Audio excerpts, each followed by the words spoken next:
People ask many questions about the behavior of the Allies as the Nazi genocide was taking place. Did the Allies abandon the Jews? Did they know about the murder of millions and simply look the other way? It is easy to blame them. After all, the Allies knew about the camps. They overflew the railroad lines but did not bomb them. Why was no rescue effort even attempted? Some despairing voices still echo from those days. My name is Shmuel Ziegelbaum, a member of the Polish Bund. When the Nazis occupied Warsaw in 1939, they demanded 12 hostages from the population to prevent further resistance. I volunteered to be one of them. On my release, I ultimately escaped to Belgium, then France, then the United States, and finally London.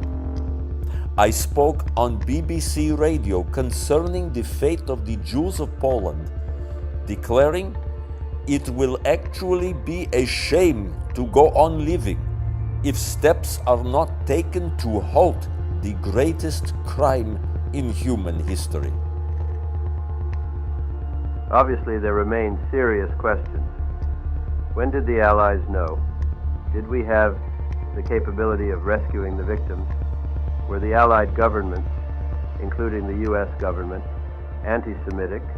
Are we guilty for what we failed to do? Scholars, of course, look for evidence.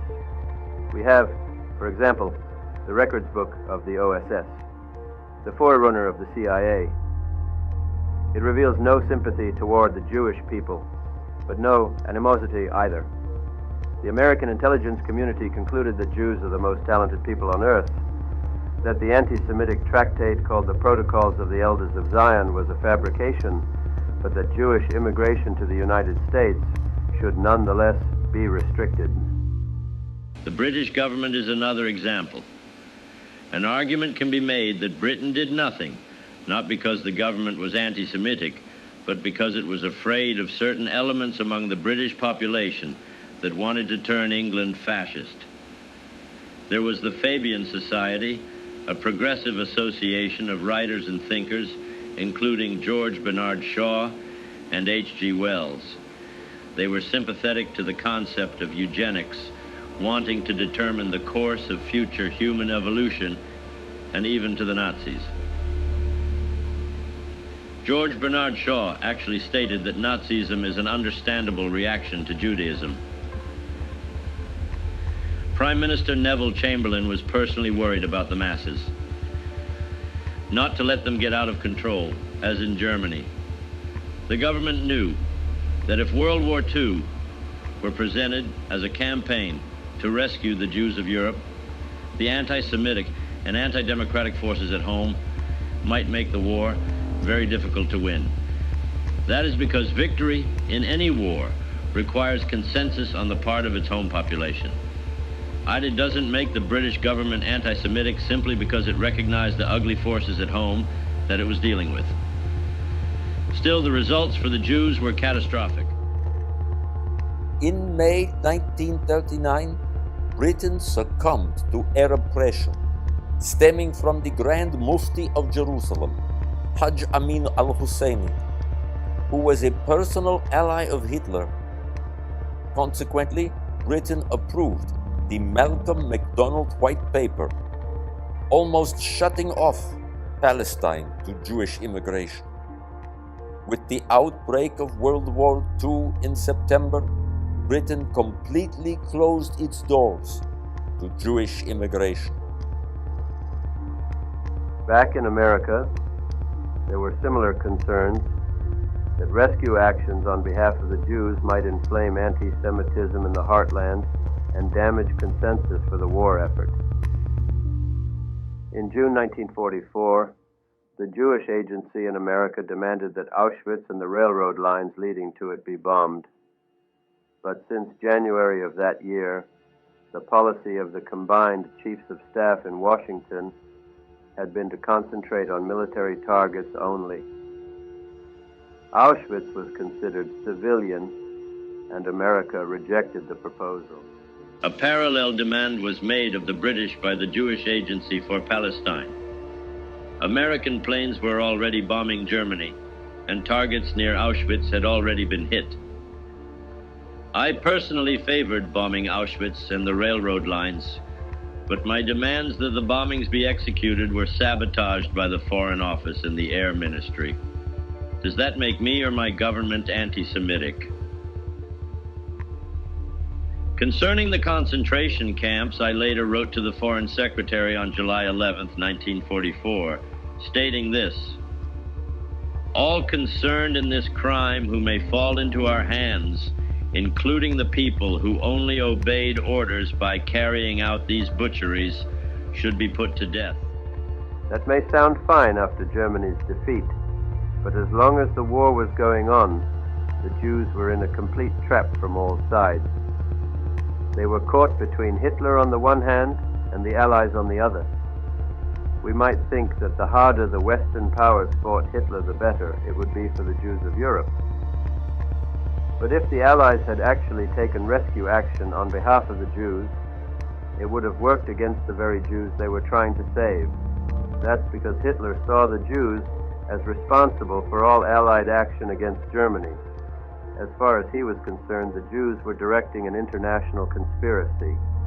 The Allies were in their pocket. Did we European Jews in the 1930s want the Western powers to go to war with Hitler? We knew that if they did, we would certainly get the blame and even more persecution. Ironically, the final solution can even be seen as the result of Anglo-American cooperation. For example, the Lend-Lease Act, by which the United States basically donated to England enormous amounts of military equipment, was seen by Hitler as part of a Jewish conspiracy and provoked him to ramp up his persecution of us Jews all the more. But in reality, we Jews had little or no influence on the American or British governments, even though I tried my best. The attitude of the Allies was that we Jews have no value as hostages. They would never bargain with Hitler over our fate. That also helps explain why the German proposal of the Madagascar plan never had a chance. The Allies would stand resolute against Hitler no matter what he did or did not do to us Jews. Then take the case of the Soviet Union. Prior to the war, Stalin feared that the large number of Jews living in the Western territories, formerly the Pale of Settlement, might tempt Hitler to invade, since he hated them so much. So Stalin decided to move them further to the east. In so doing, Stalin inadvertently rescued many Jews from Hitler's grasp when he finally did invade. But that didn't make him pro-Jewish. By the same token, we have to be careful about calling the Allies anti-Semitic for failing to rescue the Jews. We see then that the behavior of the Allies had nothing at all to do with the Jews, one way or the other. And if the Allies wanted to stop the genocide, the best way was to defeat Germany. My friend Mr. Churchill summed up the attitude. We shall go on to the end. We shall fight in France. We shall fight on the seas and oceans. We shall fight with growing confidence and growing strength in the air. We shall defend our island, whatever the cost may be. We shall fight on the beaches. We shall fight on the landing grounds. We shall fight in the fields and in the streets. We shall fight in the hills. We shall never surrender. And if, which I do not for a moment believe, this island or a large part of it were subjugated and starving, then our empire beyond the seas, armed and guarded by the British fleet, would carry on the struggle until, in God's good time, the new world with all its power and might steps forth to the rescue and the liberation of the old. In the larger scheme of things, rescue action was deemed to be only a distraction as far as the Allies were concerned. Even when it came to the Evian Conference and the Bermuda Conference on refugees, there would be no serious attention to us Jews, only that the war must be won. We must also ask, how much difference would rescue action really have made? After the war, Hitler's architect and Minister of Armaments, Albert Speer, testified that it would have been almost impossible to hit the railroad lines leading to Auschwitz. He declared that the damage could easily have been repaired by a few Polish workers. He declared that Hitler was so intent on genocide that even without death camps, he would have ordered the immediate shooting of Jews. In the end, the Allies did indeed bomb the railroad lines in northern France, but the outcome was questionable. Another example of Allied refusal to negotiate with the Nazis relates to a deal proposed to save Hungarian Jews. If the Allies would deliver 10,000 trucks to the Germans, they would spare 1 million Jews. The trucks would, of course, be used on the Eastern Front against Stalin, and that would drive a wedge between the Allies. So the plan was dropped. In the final analysis, the Germans understood the Allies in Jewish terms. Everything was a Jewish conspiracy. The Allies acted in an unconnected fashion. The Allies certainly didn't invent anti-Semitism. What we did do was to make decisions within the constraints of political realities. Our main objective was to win the war, and the rescue of the Jews might only damage our domestic consensus. Even when it was all over, the Allies were careful that it not sound as though it had been a Jewish war. At the Nuremberg trials, many Jewish lawyers who would have loved to serve for the prosecution were put aside by Chief Prosecutor Robert Jackson, and the charges against the Nazis might have been framed as genocide against the Jewish people and other minorities. But instead, the issue was blurred into the more nebulous charge of crimes against humanity. As a tragic footnote, we should recall that on May 11, 1943, Shmuel, having fled the Nazis, killed himself as a protest against the indifference and inaction of the Allied governments, leaving behind this letter. The responsibility for the crime of the murder of the whole Jewish nationality in Poland rests first of all on those who are carrying it out.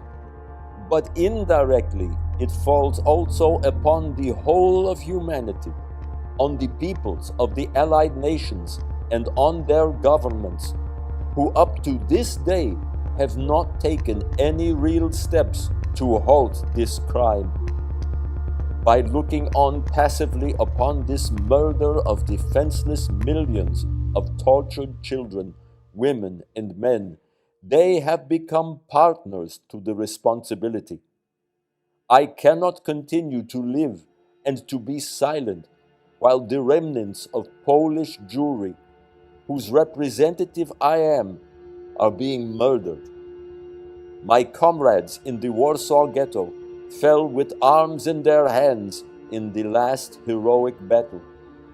I was not permitted to fall like them, together with them, but I belong with them to their mass grave.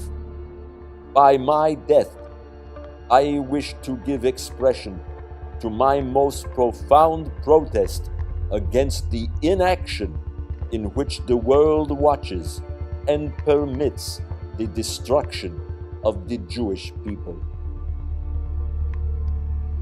Yet another lesson emerged from the ashes.